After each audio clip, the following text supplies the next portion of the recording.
What if everything you thought you knew about the Weeknd's The Abyss was just the surface? Welcome to the After Hours and Beyond, and today we prepare to dive deep into unheard versions and hidden meanings that Abel Tesfaye himself might have kept locked away. You're about to discover a completely different side of this iconic track. Imagine stumbling upon secret vaults of the Weeknd's unreleased music. That's exactly what we're doing today with a twist. We're exploring the abyss like never before, uncovering alternate sonic landscapes and lyrical drafts that will redefine your understanding of this masterpiece.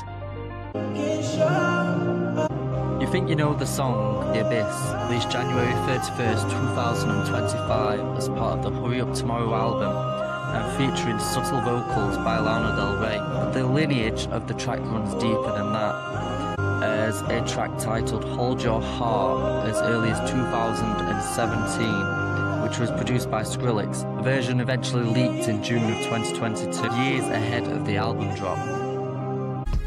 In 2019, it resurfaced in a slower rework, possibly intended for After Hours, but ultimately shelved. What was the initial spark, and why did the song transform so extensively across the eras? Imagine the 2017 Skrillex-produced demo, darker synth layers, heavier drum patterns, a more aggressive edge, far from the melodic piano ballad fans know today. This earlier version shifted the mood radically, more urgent, chaotic, almost gothic. I hold your heart, be close to you, and I don't make away from me, can't you?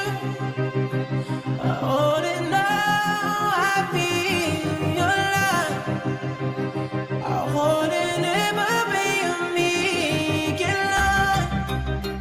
I know you care for long for you, I know you say can show all is true, and I know you can't believe our love. Bring for the deep for me.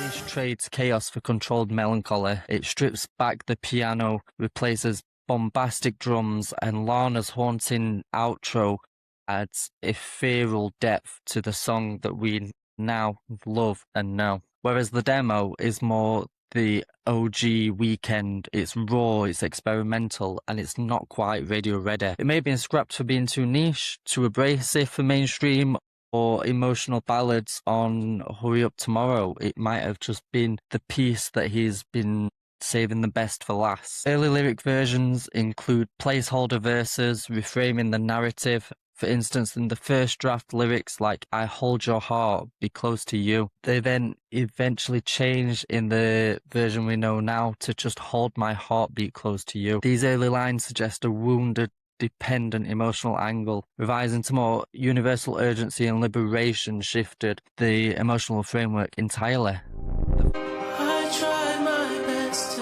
The final version balances despair and resignation rooted in legacy rather than the emotional collapse that The Weeknd used to portray across his older projects such as Trilogy and Kisland. Returning now to the released version, the delicate piano, the haunting synths, The Weeknd's voice gliding over themes of loss, legacy and self-annihilation, on top of Lana's subtle presence in the outro, and even the beginning, the ghostly harmonies repeating that it's a threat, not a promise. It heightens that emotional weight that you hear across this song, and maybe that this is all that the track's been waiting for, just such an emotional contribution on Lana's behalf, or maybe Abel just needed to develop it more and more to get to that that place of recognition and understanding of his own emotional 2022 version of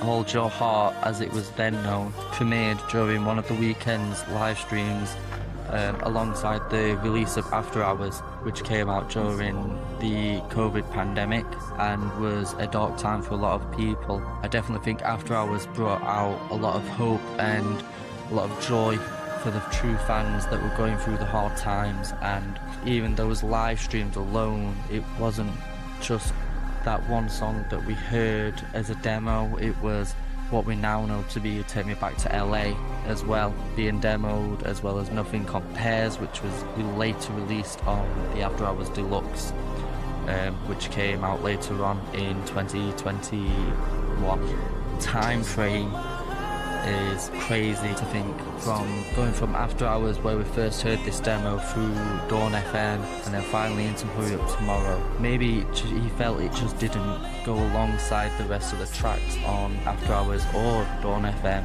and maybe he just was waiting for the right version of it to be released for the fans to truly appreciate masterpiece of a song. To peel back the layers on The Abyss, from the Skrillex demo through lyrical drafts to the final haunting duet with Lana Del Rey, what we've uncovered shows the Weeknd's artistic metamorphosis. Which lost version intrigues you the most? The Skrillex era darkness, the rough lyrical drafts, or the first CD pressing without Lana's voice? In the beginning, the Weeknd didn't present himself like a traditional pop star. He was faceless, anonymous, and emotionally distant, more of a myth than a celebrity. The early music videos for songs like The Hills and Can't Feel My Face established the foundation of a character trapped between excess and self-destruction. The Hills feels almost like a horror short film. The burning car crash in the opening immediately suggests. The Hills feels almost like a horror short film. The burning car crash in the opening immediately suggests chaos and survival, while the mansion sequence creates a sense of isolation despite luxury and beauty surrounding him. There's a constant tension between desire and danger, women, fame, drugs, and violence, all blurred together in one hypnotic nightmare. Even his performance style is detached, as if he's narrating his own downfall in real time and we're sat watching it. Meanwhile, Can't Feel My Face disguises darkness beneath mainstream pop appeal. On the surface, it's infectious and danceable, but the imagery hints at addiction and emotional numbness, at pain into spectacle, and that visual becomes symbolic of his entire early persona, suffering as entertainment, self-destruction as performance art. These videos introduce recurring motifs that would define his visual universe for years. Blurred lines between pleasure and punishment, anonymous nightlife and emotional emptiness, religious imagery mixed with sin and temptation, characters trapped in cycles of addiction and regret, and of course fame portrayed as both seductive and corrosive. What makes this era compelling is how incomplete everything feels. The audience is never fully given the answers as to what they're looking for, and his character moves through cryptic environments like a ghost, and that ambiguity becomes part of the appeal. Rather than telling straightforward stories, the videos created fragments of a larger psychological narrative that fans had to piece together themselves. With Starboy, the character evolves dramatically. This era represents a symbolic rebirth and, more importantly, a murder of the old persona. The opening moments of the Starboy music video literally show him killing a previous version of himself. It's one of the clearest visual statements there is in his entire career. The dark, claustrophobic atmosphere of the earlier trilogy vibes gives way to a sleek neon futurism. Gone are the dim apartments and shadowy hallways. Now the world is full of luxury cars, glowing cityscapes, designer fashion, and hyper-stylized excess. The visuals become brighter and more cinematic, inspired by Las Vegas, cyberpunk aesthetics, and celebrity culture. But underneath the glamour, the themes remain surprisingly similar. The character may look more powerful, but is still emotionally disconnected. The fame has expanded, yet so has the emptiness, and the transformation isn't necessarily a redemption, it's evolution through corruption. This era also marks a shift in how he presents masculinity and celebrity. He becomes more performative, more iconic, almost superhuman. The cross necklace, the sharp shoots, the flashing lights, and expensive imagery create the feel of a modern anti-hero ascending into pop stardom. He's no longer hiding in the darkness, he's weaponizing visibility itself. Visually, the Starboy era is important because it introduces the idea that every album cycle is its own cinematic chapter.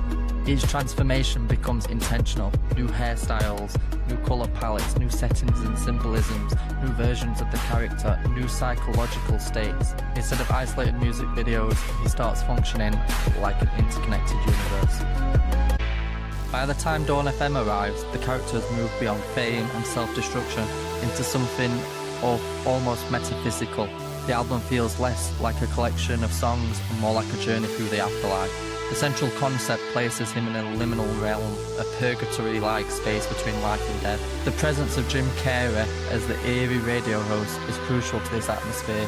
His calm DJ narration guides listeners through the experience like a spiritual intermediary, turning this album into surreal broadcast from beyond reality. Visually, the era leans heavily into distorted dream logic, elderly makeup symbolising decay and mortality, endless tunnels and blinding lights, masked figures and cult-like ceremonies, surreal dance sequences, religious and psychedelic symbolism. The character appears trapped in an existential loop, forced to confront his past sins, ego and desires. Unlike previous eras where he escaped consequences through excess, Dawn FM forces reflection. It's as though the persona he built across earlier albums has finally reached judgment, and the music videos amplify this sensation of a psychological disintegration. In Sacrifice, ritualistic imagery makes him appear both like a cult leader and a sacrificial victim. In Gasoline, he confronts older and alternate versions of himself, continuing the reoccurring theme of identity fragmentation. What makes the Dawn FM era fascinating is that it transforms this ongoing storyline into something cosmic. Earlier albums explored nightlife and celebrity status. This one explores morality, ego, death, and spiritual transitions. The character is no longer just wandering through cities and parties, he's wandering through his own subconscious. That's why this era feels so haunting. It suggests that beneath every transformation, every glamorous reinvention, the character has always been searching for transcendence, but never fully finding it. This cinematic universe represents one of the most ambitious long-form visual narratives created by a mainstream musician in the streaming era. From Starboy, After Hours, and Dawn FM, Abel Tesfaye has crafted an interconnected mythology exploring fame, addiction, identity, death, and rebirth. Each era feels like a psychological evolution of the same fractured protagonist. Rather than resetting between albums, the character carries emotional and physical scars forward. The universe evolves, and this continuity gives the work unusual emotional weight because viewers witness not just the aesthetic change, but the transformation as a whole. Ultimately, that's the legacy of The Weeknd's visual storytelling. He transformed the music videos for promotional material into serialized cinematic mythology. His work will likely be remembered not only as defining pop visuals of the 2010s and 2020s, but as one of the most cohesive, existential narratives ever constructed through mainstream music. To understand The Weeknd's vocal evolution, we have to go back to the beginning, back to 2011, House of Balloons. Before the stadium tours, before the Grammys, before the Super Bowl halftime show, all the way back before all of that, back when nobody even knew what Abel Tesfaye looked like. The release of House of Balloons introduced the world to a completely different kind of R&B artist. Everything about the music felt shadowy and atmospheric and mysterious. His voice became the centre of the atmosphere. Unlike traditional R&B artists who prioritize clarity and power, Abel leaned into emotion, texture and mood. His vocals on trilogy-era projects like House of Balloons, Thursday and Echoes of Silence were drenched in reverb and loyalty effect. It sounded distant, almost ghost-like. Songs like Wicked Games and The Morning felt less like performances and more like confessions echoing through empty rooms at 3 AM. And technically speaking, his voice wasn't published yet, it wasn't polished yet, it was still in works, it was imperfect and there was trembling falsettos, whisper heavy delivery, but weirdly, that's exactly what made it work. Abel wasn't trying to sound flawless. He was trying to make you feel isolated, intoxicated, obsessed and numb. And the production amplified that feeling particularly and perfectly. Producers like Ilangelo and Dr. Kinley built soundscapes around his voice using distortion, delay, ambient textures and converse reverb. The vocals almost melted into the production beats, and that became part of the Weeknd's identity. His voice wasn't just singing over the instrumentals, it was trapped inside it. What's also fascinating is how his influence started shadowing through even his early releases. People immediately compared his falsetto to Michael Jackson. You can hear it in the melodic phrasing and emotional intensity. But Abel also brought something different, a darker tone, slower pacing, and vocal ruins influenced by Ethiopian music traditions. This combination created a sound that felt familiar, but also entirely new. And because Abel lacked formal vocal training early on, he relied heavily on instinct, which ironically made the performances feel even more human, and the cracks in his voice became part of the art that we love. As the Weeknd grew bigger, his voice had to evolve with him, and you could hear that first major transition during Chris Land. Vocals suddenly become clearer, more direct, less buried under effect. It was subtle, but important. For the first time, Abel sounded more confident in the center of his mix, and he wasn't hiding behind atmosphere anymore. And then came the real turning point in his career. Beauty Behind the Madness. This was the era that changed everything for Abel Tesfaye. Can't Feel My Face, The Hills, Earned It. Suddenly, The Weeknd wasn't just an underground cult artist anymore. He was becoming a global pop star, and his vocal approach adapted accordingly to this. The breathly whispers started giving way to a stronger chest voice delivery. His tone became brighter and cleaner and more controlled, and you could hear him developing real vocal precisions in this album. And according to the fans, this era represented one of the biggest leaps technically. Many people consider Beauty Behind the Madness the moment Abel fully discovered his voice, not just emotionally, but physically. The range expanded, the belts became stronger, and the transitions between chest voice and falsetto became smoother. And perhaps more importantly, he learned restraint.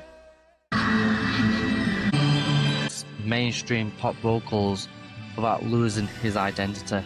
Honestly, it's incredibly difficult to do that. A lot of artists these days lose their emotional texture once the technique improves, but Abel Tesfaye found a way to refine his voice while keeping his vulnerability there. By the time Starboy arrived, Abel had entered a completely different artistic phase. Everything became sharper, sleeker, more futuristic, and vocally, his performances became incredibly refined.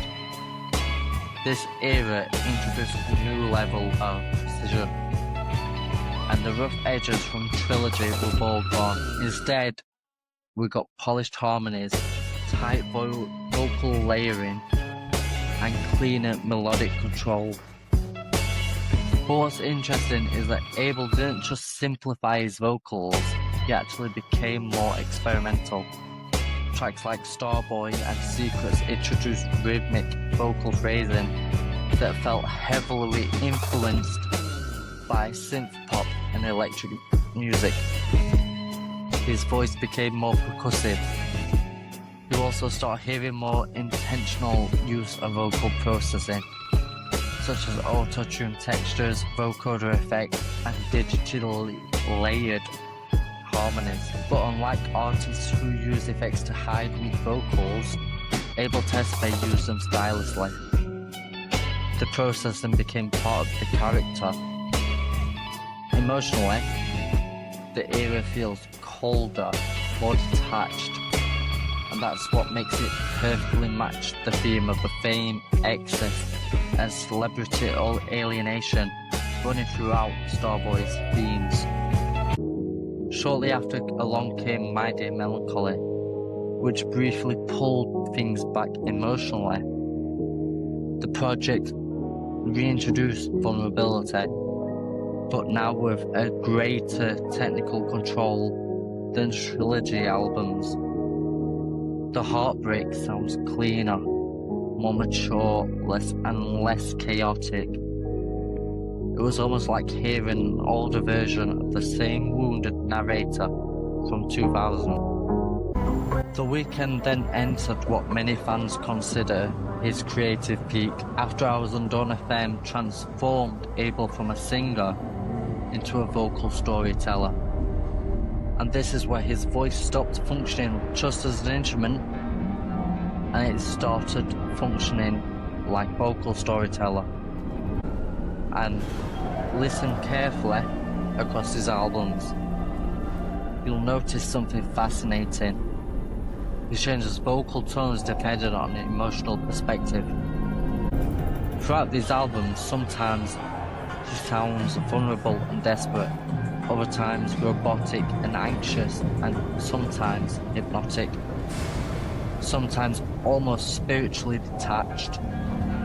The voice itself becomes part of the narrative. Blinding Lights channels bright 80s pop energy with soaring melodic control, but songs like After Hours feel suffocating and emotionally spiraling. Dawn FM pushes things even further. The vocals become more theatrical, and at times Abel sounds like a late night radio phantom drifting throughout purgatory. And technically, this may be the strongest vocal layer of his career. His falsetto controls becomes incredibly precise. The transitions between registers sounds almost seamless, and the vibrato becomes more intentional. The emotional layering itself becomes deeper and deeper and deeper as we get into the album. And that's also for more character acting inside the vocals now. He's not just singing the lyrics anymore, it's becoming a psychological state. And because the albums themselves are conceptual, that's what separates his era from earlier projects such as Trilogy, Kissland and Beauty Behind the Madness. After Hours and Dawn FM manipulate emotion, and they feel cinematic, almost like audio filmmaking. What's most impressive about The Weeknd's evolution is it that it's still happening in real time.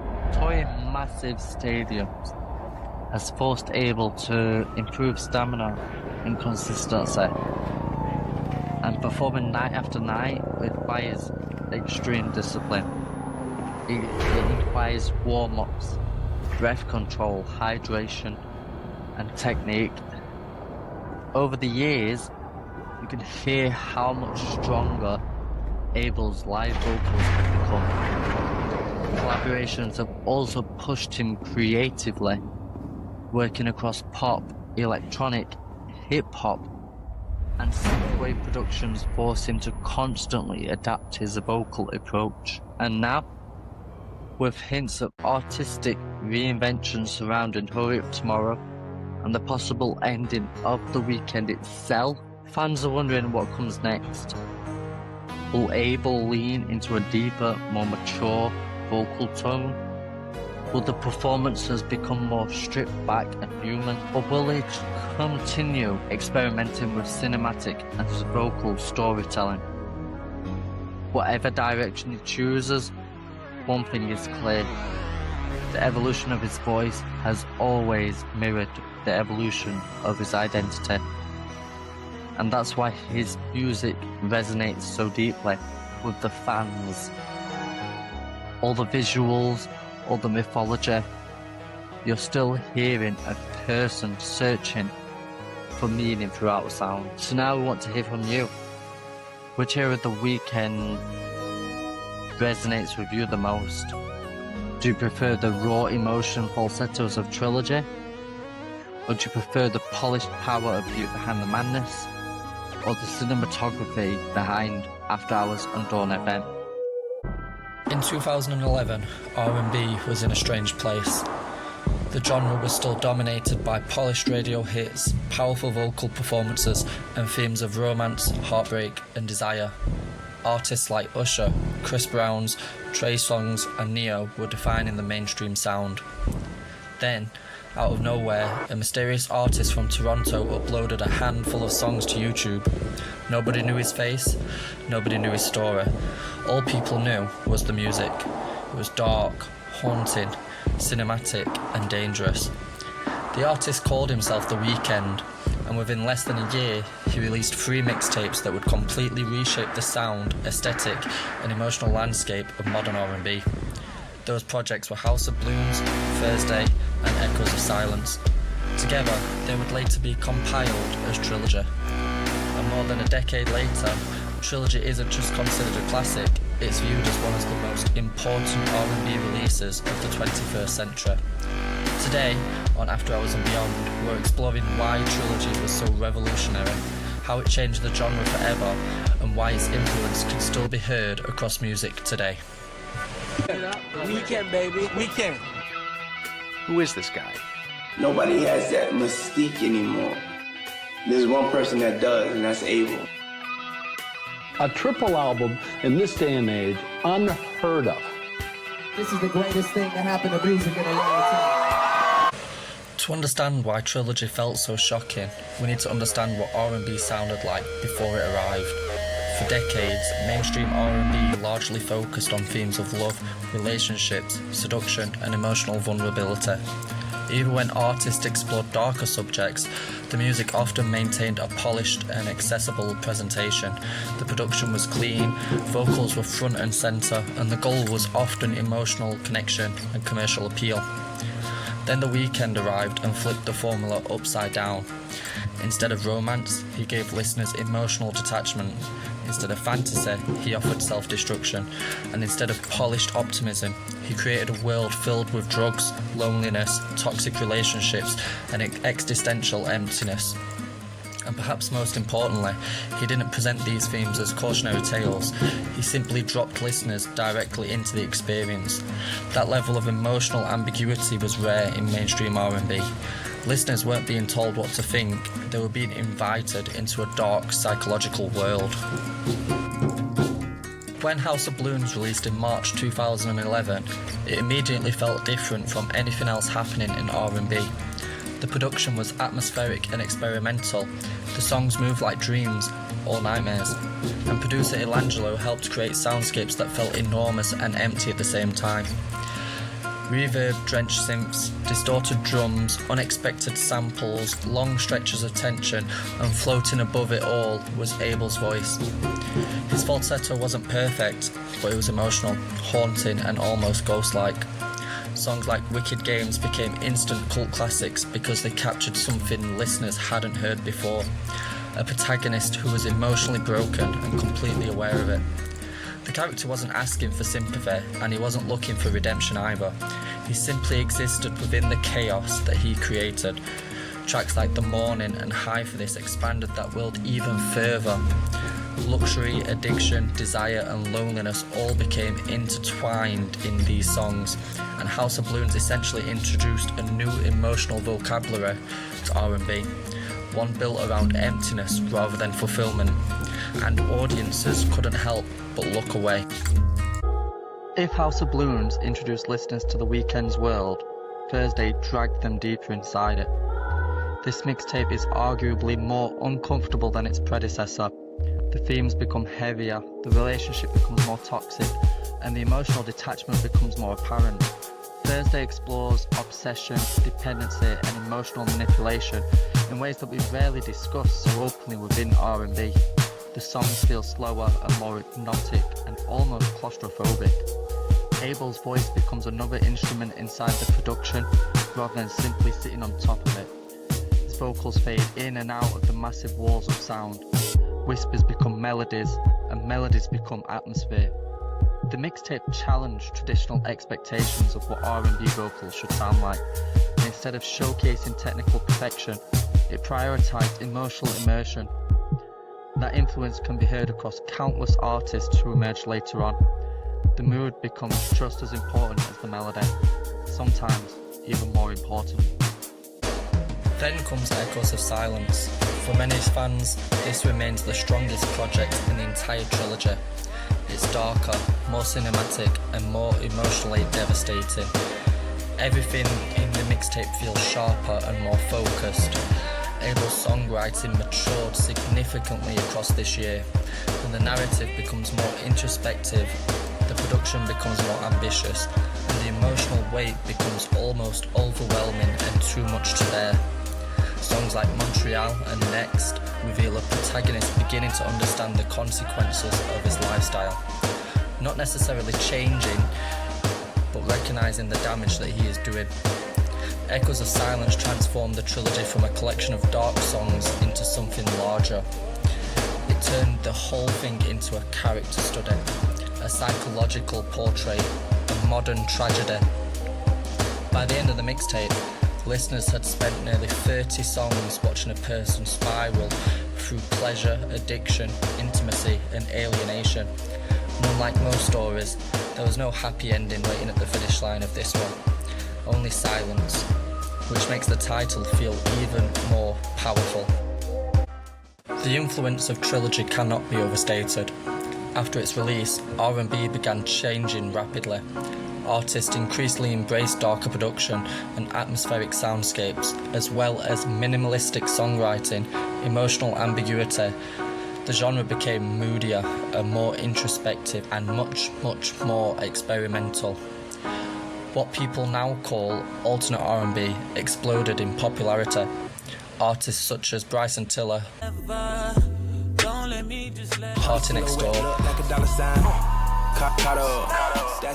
Been around like hella propellers. Wanna know who you with? Don't tell them. Come on, fellas. Brent Faiyaz, and many others would emerge in a musical landscape that Trilogy helped to create.